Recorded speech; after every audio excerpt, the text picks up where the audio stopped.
If I've said it once, I've said it a million times, is that I believe that your purpose, your reason why, your mission is most likely hidden inside of the hardest thing you have walked through. For today's guest, Nicole Smith, her mission was born on the same day as her daughter in April 2020. Now, Nicole, she had already been working as an advocate, giving a voice to the voiceless, working in criminal law and human injustice, helping those around the world. And yet, it was during the pandemic, April 2020, the birth of her daughter. And well, without even realizing it, she would take on a new mission to give a voice to her own daughter. And that is what brings Nicole here today. You're about to hear the story of a mother, an advocate, a woman who is just here to share what she's learned along the way, giving a voice to the voiceless. My friend, welcome to episode 262. What's up, my friend, and welcome to Grit, Grace, and Inspiration. I am your host, Kevin Lowe. 20 years ago, I awoke from a life-saving surgery only to find that I was left completely blind. And since that day, I've learned a lot about life, a lot about living, and a lot about myself. And here on this podcast, I want to share those insights with you. Because, friend, if you are still searching for your purpose, still trying to understand why, or still left searching for that next right path to take, well, consider this to be your stepping stone to get you from where you are to where you want to be. Do you ever feel like there has got to be more to life than this? You're going through life, you're doing all the things, and yet, at the end of the day, you can't help but wonder, well, what was that all about? You're not feeling fulfilled. You certainly don't feel like you're making a difference in the world. And you kind of wonder, what does it all even matter? Well, friend, if that's you, well, then, to be honest, you should change that. You should start living a life of fulfillment, a life that brings you joy. And I believe it all starts by getting clear on your why, your purpose. And that is where I want to help you. Text the word discover to 55444. Again, text the word discover to 55444. And I'm going to get you information into how I can help you to discover your purpose and ultimately create the life that you were meant to have. Motherhood, it was always part of the plan, but I wouldn't say that I was just this really intense desire for a maternal drive was just there. You know, it was, but it wasn't. And so when it finally kind of hit my heart, it was like with anybody that decides to have children, it becomes a very deep-seated desire, like right then. So we had my first daughter, and it was a really powerful story. I always kind of say I was in a world of black and white and transported into a world of Technicolor. And I know that seems kind of dramatic, but it really was. I decided to try to have my birthing process be natural. I went 29 hours unmedicated, pushed for 15 minutes, broke almost every blood vessel in my face to give birth to this child. And I was upstanding within an hour of giving birth. And it was just this really powerful experience that I was like, man, women are amazing. I mean, I knew we were amazing, but then when you go through that, you're like, man, we're amazing. I called it the birth eye. My husband was on it for months. He would just stop every once in a while, like, you did that. I'm like, I know, I did that. If I didn't do anything else in my life, I succeeded. I grew a person. I gave birth to that person. I sustained that person's life with my body. It was just quite a transformative experience for me to become a mother. So yeah, that's absolutely incredible. And I love this, just to even hear you tell the story of just your voice just lighting up with excitement and enthusiasm. Yeah. It's just absolutely amazing. Now, so did you end up having more children or just one? Yes. So about a year into my eldest daughter's life, we decided we wanted another one. And it had taken us a while to get pregnant with my oldest, but we'd planned, we're like, okay, now we're going to go into this next season and it's going to be great. We're going to have another child, hopefully within 9 months of deciding, right? So it did not turn out that way. We ended up on a path that was much, much different. So essentially, pretty much the moment I decided that I was going to try for the next kid, I ended up sustaining basically a female infection that would put me in mind-bending pain 24/7 for 3 years straight. And in my pursuit of solutions, I went through every medical avenue you could possibly conceive, because pain is what I call is a great motivator. When you're in pain, you're gonna really strive in many different ways to make that pain go away. But one of the unfortunate ramifications for this as well was that I experienced a season of secondary infertility. And that's when you already have a child and you can't have another one. And that's actually accounts for about 25% of infertility is actually multiple children, which is, I didn't know about that until I experienced myself. Well, throughout this journey, I was finding solutions around 3 years in, but the unfortunate part was that in pursuit of those solutions, I kind of was transported into a new season of miscarriages. So pretty much every month or every few months, I was losing a child. And that was next level. I didn't think it could get worse from what the season prior to that, but it definitely did. And so there was just a deep, deep struggle in my life, physically, emotionally, spiritually, that I just wasn't seeing the end of. But again, pain being a great motivator, I continued to trudge on towards finding the ultimate solution to the problem I was experiencing. And I did. 4 years in, I ended up conceiving my second daughter. And in true Cosette, her name is Cosette's form, she's incredibly resilient. She stayed for the long haul all the way to 37 weeks.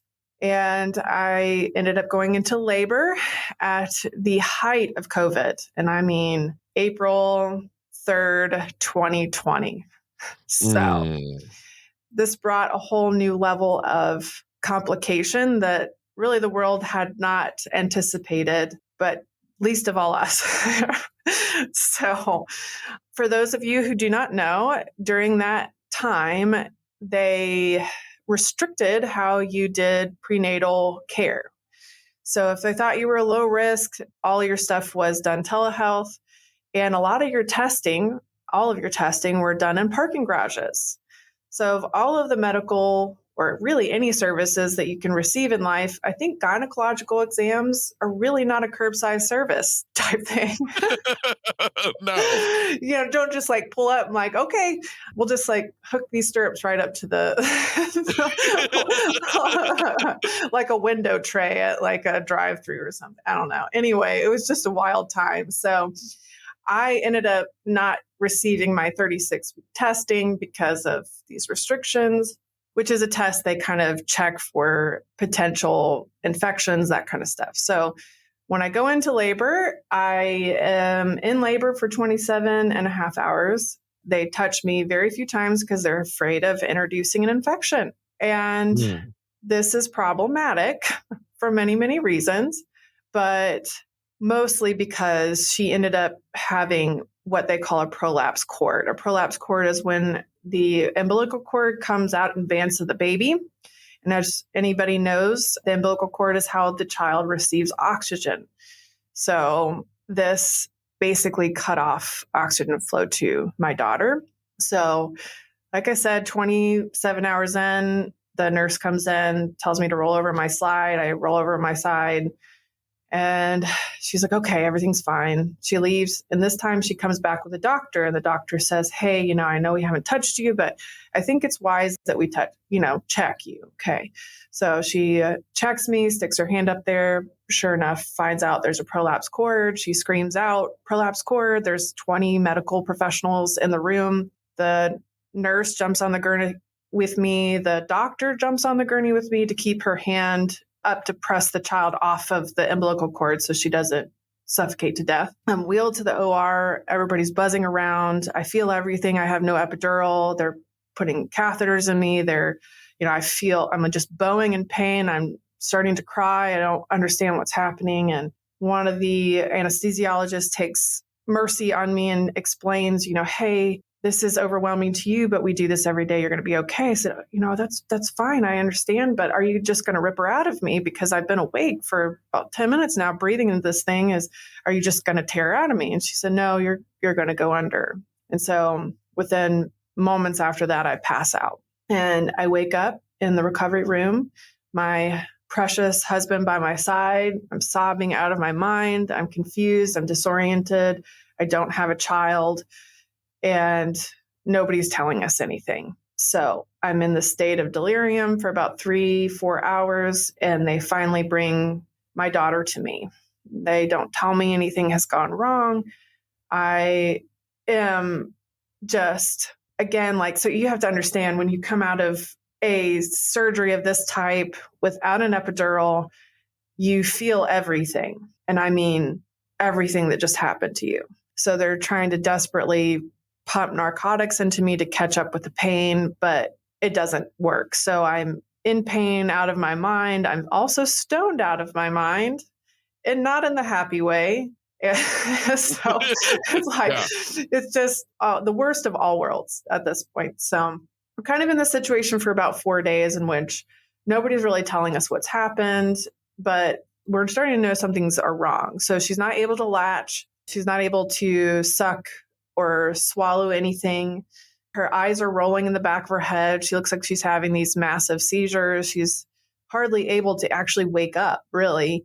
And when she is, she's displaying these really odd behaviors. And so, every day it's like, you can go home, you have to stay, you can go home, you have to stay, that kind of thing. So on the 4th day, they finally send in a team of doctors to inform me that we're not going home, that we're going to be extended in our stay into high-level NICU for extensive testing to find out what's going on.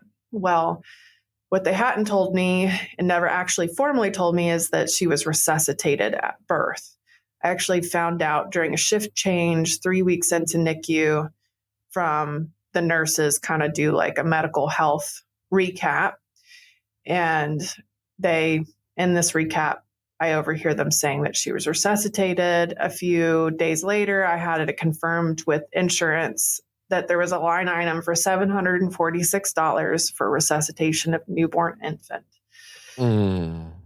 And for all the testing that they got done, because that's what they do. If a newborn is in medical distress, they literally don't consult insurance. They just do everything, like a whole gauntlet. Spinal taps, EEGs, everything you can imagine.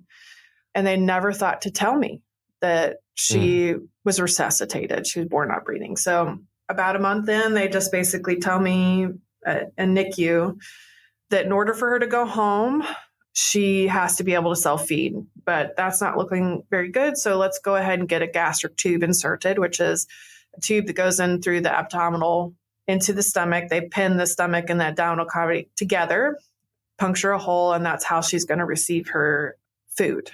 With that comes a lot of other types of monitoring and medical interventions that I would be very quickly force educated on. I don't have a medical background, clearly, law and public policy does not involve any of that, but it definitely does not involve any of that with concern to your own child. So I cannot describe in full detail the level of challenge that period was, because in addition to her not being able to eat, she had this nasty habit of stopping breathing a lot. I can't count how many times my child has stopped breathing in her now 4 years of life. Very early on, it was very, very frequently, and they weren't as severe. It was more like she couldn't catch her breath. You get when you've run too fast, you're like, she would do that a lot. But as she kind of got a little bit older, it became more severe. I would turn around to get something out of the refrigerator, and I'd turn back around to a completely purple child, in which I'd have to repeatedly, time after time, every single day, bring the breath back into her lungs. And again, just medical intervention in general, if you have a medical background, that's one thing, but you're just so overwhelmed. This is your kid, and you're trying to, okay, what's happened? What are the symptoms? How are we going to tackle this massive thing that the learning curve is very, very steep. So in addition to the normal requirements for a newborn and an infant, you're piled on top of this, a mystery to what's going on and what the solution is. And 6 months into this journey, she would be given the formal diagnosis of cerebral palsy. And for those that don't know what that is, it's a muscular disorder that's tied to that brain damage. And I have always marveled at CP. The more I've gotten to know it, is every person with CP has a very unique experience. No one case is alike. And in the case of my daughter, she is exactly who she is. And she has fought tooth and nail every day to surmount those hurdles, proving the resilience of the human spirit is just near limitless. And she is a deep inspiration. She really is. She's an amazing person. Wow, wow, wow. So much. My goodness. That whole experience, I mean, I just have to say how traumatic the whole thing was. I mean, we all heard the stories of people in the hospital during that time and just the horror stories of them being alone. Mm-hmm.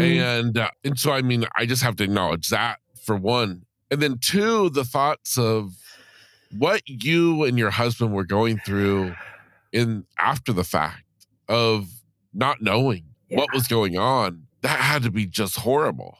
Yeah. So to the first point, I was like most everyone else. You know, we understood the gravity of COVID, but until you're walking that out personally in the hospital experience, it's very surreal. I think that's the best way of putting it. And all the parents in there were just deeply struggling. Actually, they had a policy at the time that they would allow one parent in, but not the other one. So when we were transferred to NICU, they allowed my husband graciously to see where we're going to stay, but he was just removed from the situation. He had to go. And, you know, couldn't even go out to eat together, couldn't see each other or interact. You know, we couldn't be a family together as we walked this new journey. There was one family in NICU, I remember the mother was paraplegic, actually quadriplegic. So they had allowed her to have her husband come with her. So they were actually a parent group, a couple were allowed to be present for their child. And I remember hearing that all the other parents were throwing a fit about this, because if you were going to let them have an exception, you should let that be the same for us.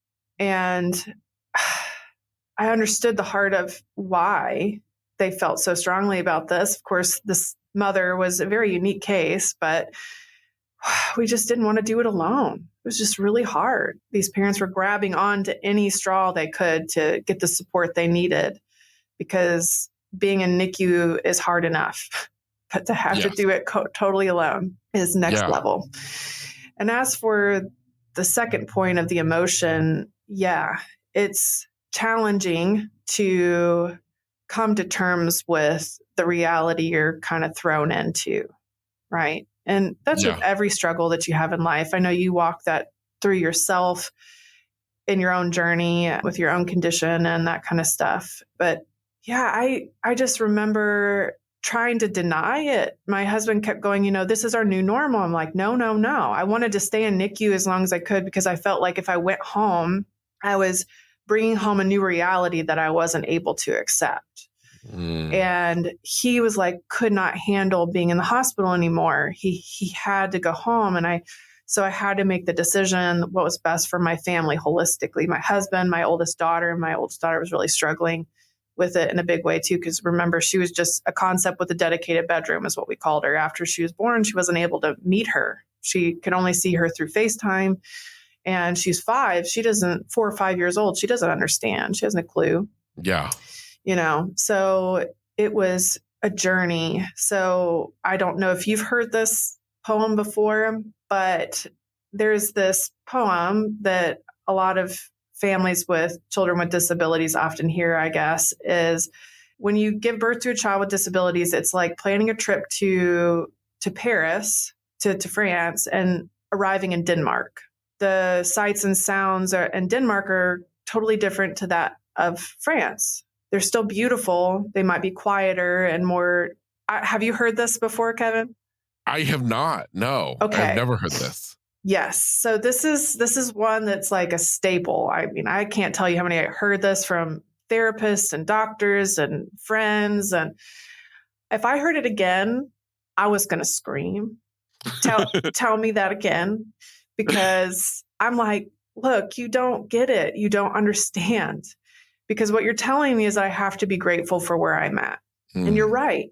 You're right. But that is a journey to that place of gratitude, because what's happening is that you have to mourn your dead expectations. So I have this saying in life, expectations are the death of joy. And it's very reasonable to have an expectation that says, if I have one child, I can have another. It's very reasonable to say that if I am pregnant, that I give birth to a child that meets all of my expectations. But the thing is that I didn't give birth to a child that met my expectations. She didn't meet my expectations. Nothing about that situation could ever meet my expectations. But it takes time to grieve those expectations that could not be met. And I had to grieve that I didn't show up in France. I had to come to terms with the beauty of where I was in Denmark. And that takes time. It cannot be foisted upon you, cannot be encouraged upon you. You have to wake up every day. And I would say, take the opportunities for grief. When you cried, you had to cry. You had to sit and sink into it. Why? Why does this hurt? And examine it, turn it around in your hands, hold it up in front of the light and look at it in seriousness. Why do I feel this way? Because there's a reason why you're feeling that, and it's completely valid. Because I went through a time where I was so deeply bitter by the fact that I had to be grateful that she had breath in her lungs. I take it for granted every day that I can inhale, exhale, and continue to function as normal. But I had a lot of friends prior to even giving birth to Cosette that had been force educated on the devastation that is a dead child. It is unthinkable, the tragedy that is that you have to bury your baby. And I had to look at that going, I have to feel gratitude for that, because yes, she struggles to have breath in her lungs, but darn it, she does. Like, I need to see it's, even if it's hard, I have to look at it and I have to see through the lens of gratitude that every day I get up and I get to hold her in my arms. I get to walk a path with her that is so unique. Even remember, I had a comparative analysis. I could compare what the journey was with my oldest. I knew what it was supposed to be like. And in some ways that made it harder, but in some ways it made it better too. That I could say, okay, this is her. She's unique. She's walking her own journey. She's may not be able to eat normally, but she's able to eat. She's thriving in her own way. It's like to take hold of the little things that were normally just taken for granted. Yeah, of course. I mean, first and foremost, again, I just look at you in admiration, and I listen to you and the words that you just spoke and the emotion of it all. I just want to say though, like, applause to you though, that you kept going, that you've made it through this, and that you can speak about this situation so relatable to all of us.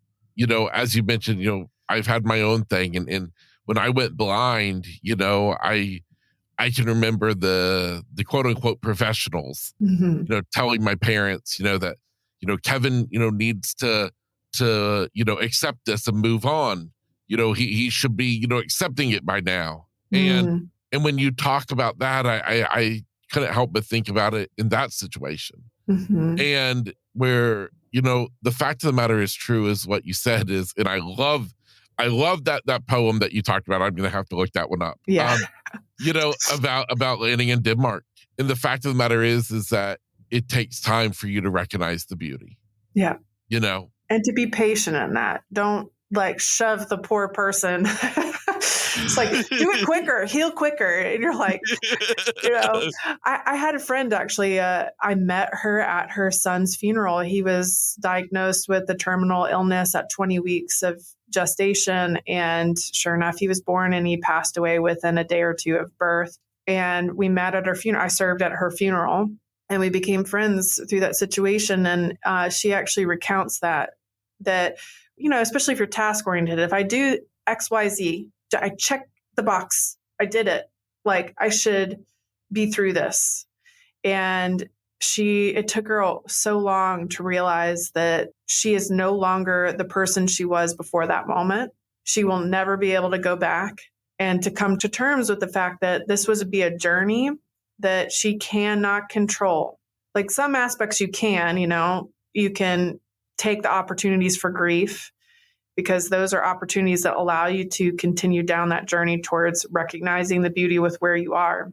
But that people try, like those medical professionals are trying to shove you down that path quicker. It doesn't work like that, So, No. Yeah. Wow. Wow. Wow. Well, something else I wanted to ask you is I had read, I think I maybe read it on your website, or I'm not sure where I saw it at, but something said that when your daughter was born, that kind of you were given a new mission, or a new mission in your life was born. yeah. So, one of the really interesting things about my career path, and I get this asked a lot, and how you deal with so many sad realities that are around the world. And the truth is that the hardest part about it was that the child bride in Uganda, I can advocate for her freedom, but I can never wrap my arms around that little girl and tell her how important and precious she is, to do life with her as she walks her own path. But when I gave birth to my daughter, it was like my mission was given flesh and bone, somebody that I could hold and walk through physically. And it just gave a whole new level of reality to the work I'd already done, and also my connection to it. So one of the big things about the work I do now, I actually run a nonprofit called Dignity Defense Institute. And one of the core missions, obviously, is to recognize the dignity of all those. Because if we don't recognize the dignity of every member of the human family, it's really hard to justify trying to serve or help anybody in their time of need, right? But my experience as a mother in this scenario was, you give birth to this child, you go through NICU, you're basically tossed out of NICU and into a world you have no clue, you have no direction, you're just desperate, right?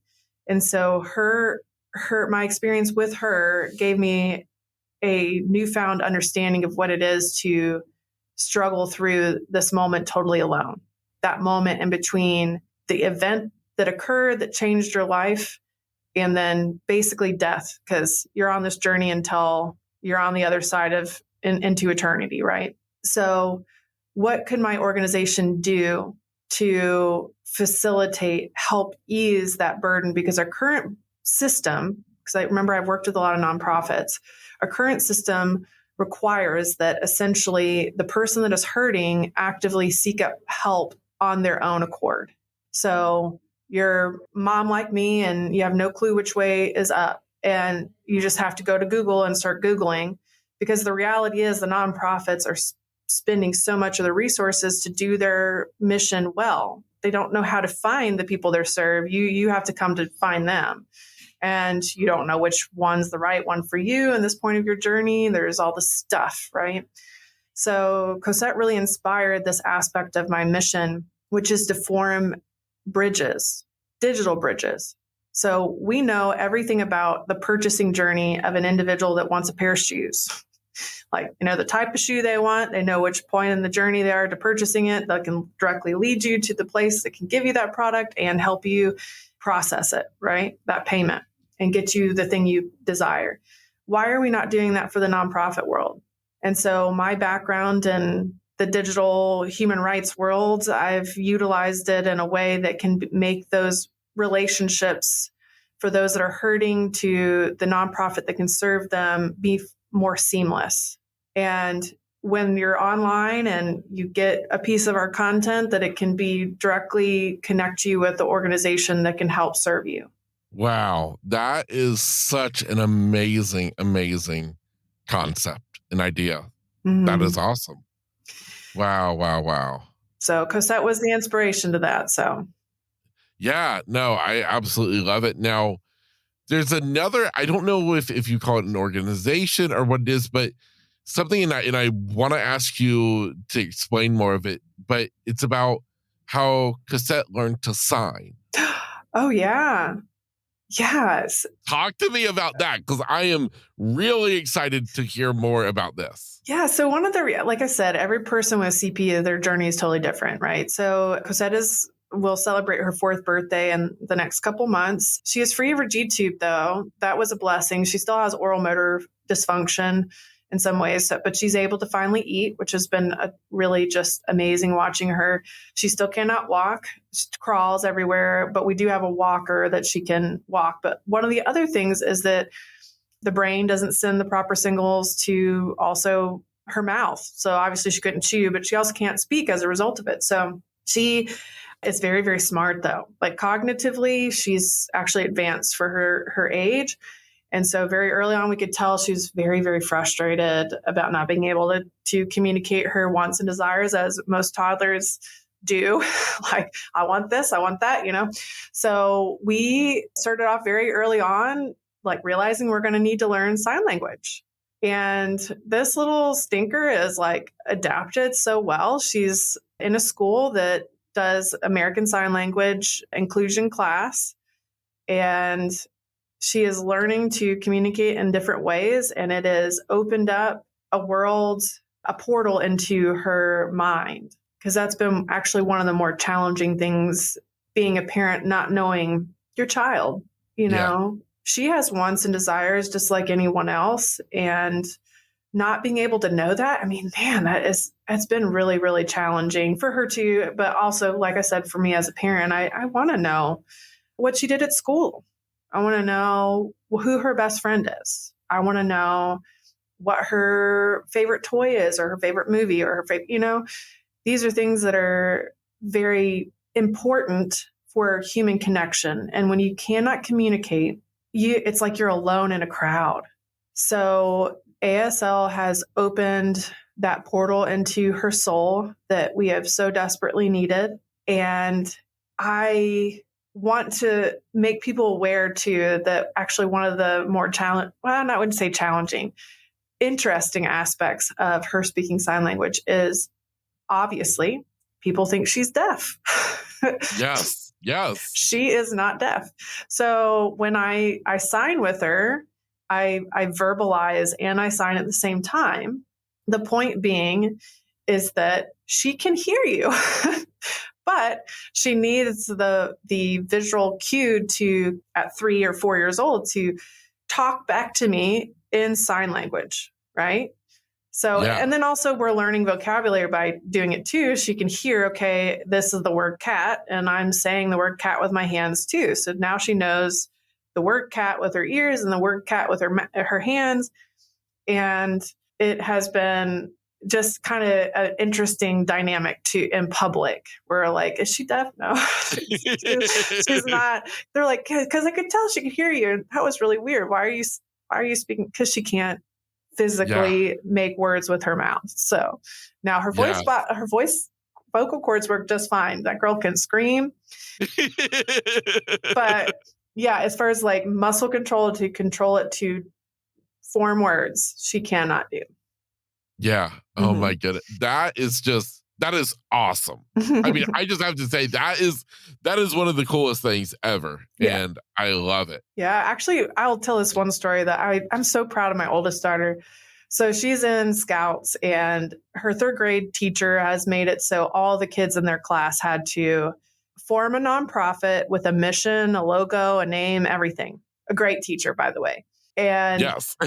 my oldest decided that she was going to come up with an organization called Sign with Love. And the mission was to educate people on sign language and the reasons why you need it.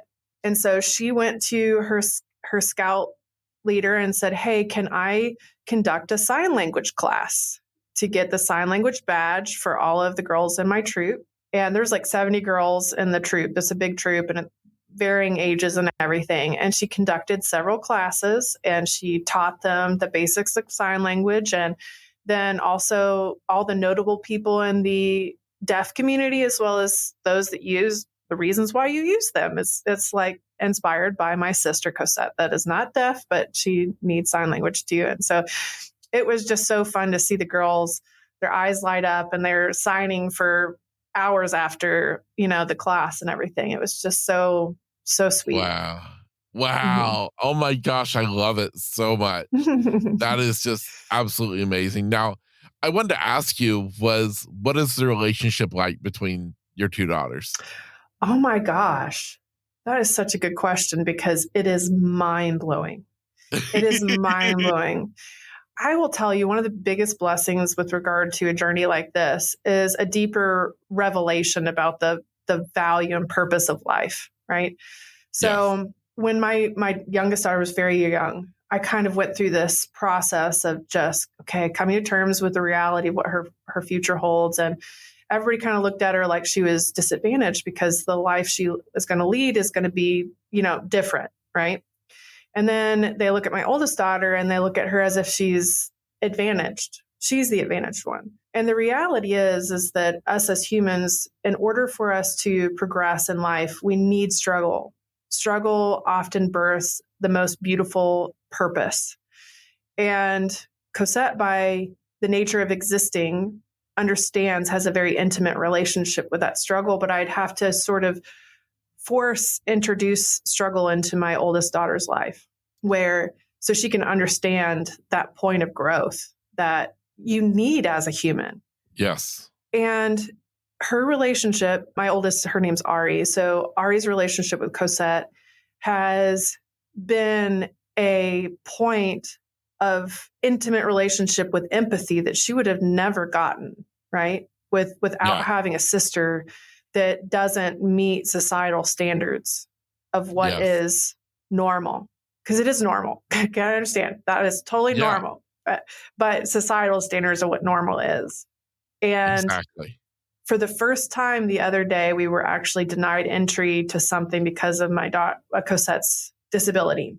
And Ari, my oldest, was just absolutely dumbfounded and enraged at that this would even be a thing to not just her sister, but any person with a disability, and almost crying out for a whole group of people that she doesn't even know. It's like she knows her sister. She doesn't know all of them.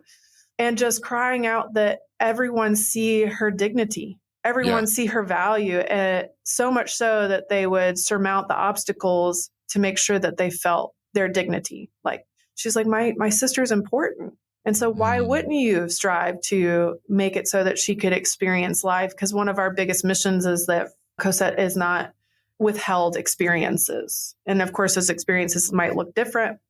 But like, we hike, my husband carries her on his back. Yeah. We go to the beach and she can't, catching crabs at night, right? So she can't walk and find, but she'd like scurry across the sand like a crab, like, it's like, she will have a life that is enriched by experiences that look different. They look different, but she will have them. So it's been so wonderful to watch their relationship grow and the joys that each other bring through what God has uniquely made them each to be. Yeah, it's such a joy to watch them. Yeah, that is absolutely beautiful. And my goodness, I listened to you speak about your daughter Ari, and I think you're raising a little you. She sounds like she is going to be gung ho, just like her mom. Oh, Definitely. well, I hope she sees the value of service to others because, like I said, it's a really long life, one that's very sad, that's not in service to others around you. Just, you need that purpose in order to really find the light and joy in life, I think. So, Yeah, absolutely. So, if you don't already do enough, you also decided to start a podcast at some point in time. yeah, so I did. It's called Pro Dignity, no doubt.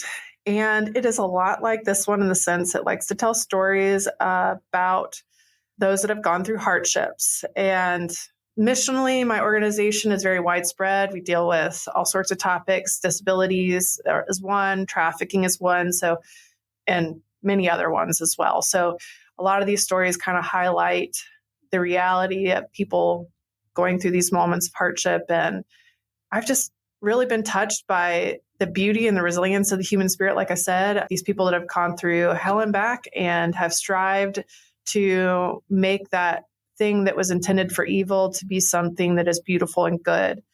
And that's what it's about. So, Yeah, I love it so much. Well, listen, I have one last question for you. But before I ask that, I want to ask you, where is the best place for everyone to go to get plugged into the organizations, to your podcast? Where can we send them? yeah, sure. So dignitydefense.org is my organization. You can come and look and see the mission that we have, as well as if you have any needs in any arena that you feel like you're not getting connected in, just pop on over to the contact form, and myself or someone else at our organization will try our best to extend our network and get you the needs, fill the needs that you have in your life. Also, any place that you hear podcasts, you can find Pro Dignity, no doubt. And then I'm all over Instagram, Facebook, that kind of jazz. So, Yeah, amazing. Well, I will be sure that all those links are left inside of the episode show notes. That will be easy for anybody. Now, last question for you is, in case there's a mother or father who maybe they're back a few years from where you are today, and maybe they just had a child who to society isn't perfect, who has issues, what would you say to that parent? yeah, so it makes me kind of emotional because I definitely know what it feels like to be in your place. It's a place that is challenging, but it is the birthplace of joy. And take the moments that you need to grieve those unmet expectations, but know that you are not alone. And even though it's challenging to walk through a journey with a child with different needs, know that it is one that is so deeply rewarding. It is so deeply rewarding on a level that I cannot explain. As a good friend of mine that has a child with disabilities too said, our lows may be low, but our highs are so much higher. And though we need to sink into those lows when they happen, just sink into those highs when they happen too. Celebrate the little, in those little moments of accomplishment that we find our greatest mountain that has been conquered. And like I said before too, if you need anything, go to dignitydefense.org, do the contact form. You're not alone, and we want to make sure that too, because this is a challenge, but it is a joyful one in the end. Amazing. Thank you so much for being here today. Thank you for just sharing your story, your daughter's story. My hope, my prayer is that somebody today has been impacted by what you had to say. So thank you so much for being here. Oh, and thank you for having me, Kevin. This has been such a joy. Amazing. Well, thank you. And for you listening today, my hope is, as always, is that today's episode wasn't just entertaining, but more so impactful. I think all of us, whether you have a child or not, I think we can all take so many valuable lessons from today's conversation to apply to life and just to make, as always, tomorrow a little bit better than today. I'll see you next week.